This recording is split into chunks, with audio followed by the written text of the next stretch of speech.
Hey there, local search fans. Today on the Whitespark Weekly, I want to talk to you about the best way to ask for reviews. It seems like a pretty simple topic, but there's actually a lot of nuance to it, and I'm going to kind of get into all those different aspects of it and hopefully provide you with a great template you can use, a great methodology you can use to get more online reviews. So I'm going to just start with the most obvious way that people ask for reviews is via email.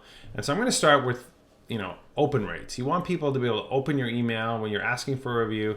And so I want to talk about subject lines first. Let's take a look at some of these. So there's a few aspects. So questions have been proven to be effective for open rates. So some questions you might ask are things like, how's your experience with our company? So company name there. Will you take a quick minute to leave us a review? Just as simple as, what do you think? That might encourage people to open.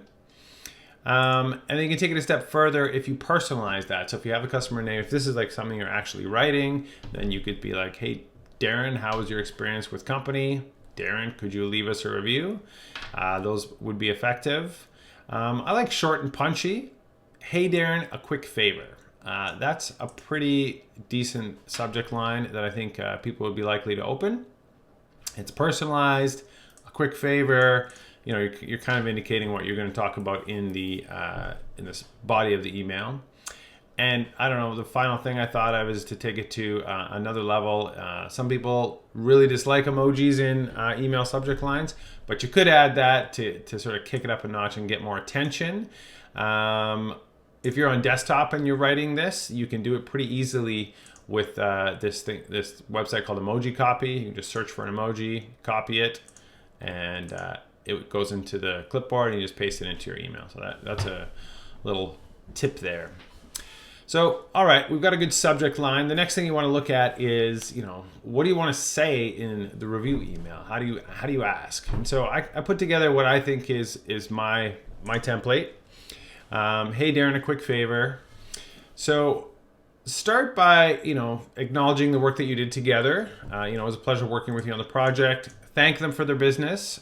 Thank you very much. It's been great working with you. At this part, the next thing I like to do is sort of let them know how online reviews can be really helpful to your business. It kind of gives them that incentive. If they had a great experience with you, they often want to help you out. So sort of explaining to them the value of the review. So online reviews from awesome customers like you can help others feel confident about choosing, the business name. It will really help us to grow our business. Could you take 60 seconds to leave us a review on review site? Here's a direct link, so you would link to the site. I'd really appreciate it. Thank you in advance for helping us out. This is the template I would recommend. Lots of people have different opinions on that. This is just one you could use, and hopefully that's helpful for you. So that's if you're asking via email. There's so many other things to think about. Is it better to ask in person? Is it better to ask with a paper handout that you leave? Let's say you were, like a cleaning company and you would leave a paper handout. There's lots of different ways to ask for reviews. So email is probably the most common one, the most obvious one that comes to mind. But, there are other methods. What about if you have a phone-based business? Your customer support people could be asking for reviews as well. One tactic I've seen work really well, I've seen car dealers do this. So the salespeople, when they're closing the sale, they're finalizing everything, they get a verbal, they do a verbal ask right in the meeting. So they'll ask, hey, it would be great if you left us a review online. It's basically the same content as this email. Would you be open to leaving us a review online? They get that verbal ask, and then the email follow-up comes after that. Putting those two together can really increase your success rate. So the verbal ask followed by the email is a good way to do it. And you can do that by the phone as well. So if this is a client that you don't really meet with in person, or if it is a customer you don't meet with in person, you can get the verbal ask on the phone and then follow it up with the email. That's a very effective way to increase your online reviews as well. If you're going to do a paper-based thing, we have this excellent thing called the review handout generator. So this was developed with Phil Rosick. He is the guy for local reviews, and so he came up with this concept, and then we sort of turned it into a tool. He sells them, and he'll help you make these on. He's got a service for it. We have a really rudimentary version of it on our website here. It's a free tool. It basically just you put in the business information. And then it generates this little PDF that sort of gives you a walkthrough of how you would leave a review, specifically on Google. So we have that. I want to just go back to this one thing here. It says here's a direct link. A question that often comes up in reviews for Google is, what's my URL for my Google listing? I don't have a direct link to my Google listing like I used to have in the old days. Back in the day when it was Google Places, every business had a direct link to their listing. Now it's actually your branded search results. But we have a tool on our site called the review link generator, which is very helpful for this. So you basically just enter in your location data. It only works if you don't have your address hidden. So if you're a service area business and you've hidden your address, then the tool won't work. It only will surface businesses that have a visible address, which is most businesses. But for example, let's say Trump Tower. So let's say I want to generate a link to Trump Tower. Let's say Donald Trump wants to tweet about this. Then I would enter it into the tool here, and then here's my link. So just copy that to the clipboard, and that's what I would put into the direct link here. So just paste that in. So that would be my link. You can use this free tool for generating a link. And the nice thing about the tool also is that if it uses Google. So if you go to the URL plus info, so something like this, then you're going to see actual statistics and see how many people have visited how many clicks it's got, that kind of thing. So it's got all this great data here. So it's pretty handy.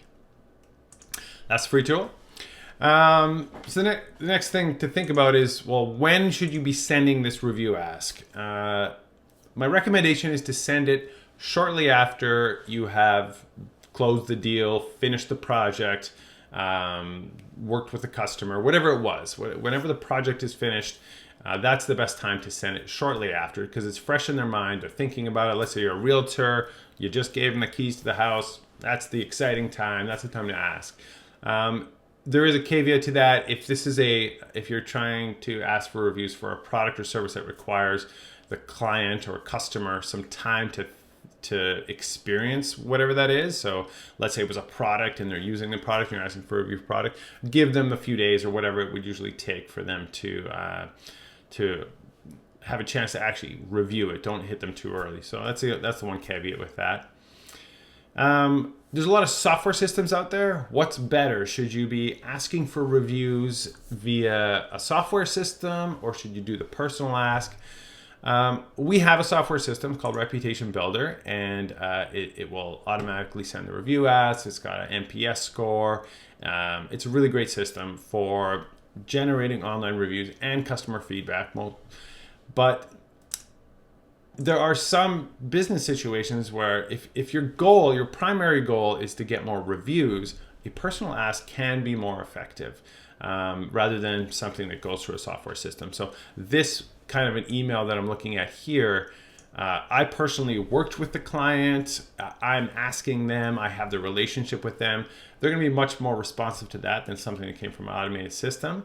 The trouble with this is that it doesn't scale very well. If you're like a pest control company that sees hundreds of clients per month, or a plumbing company that's kind of coming and going, appliance repair, or a dentist, this kind of a personal ask can be taxing and difficult to manage at scale.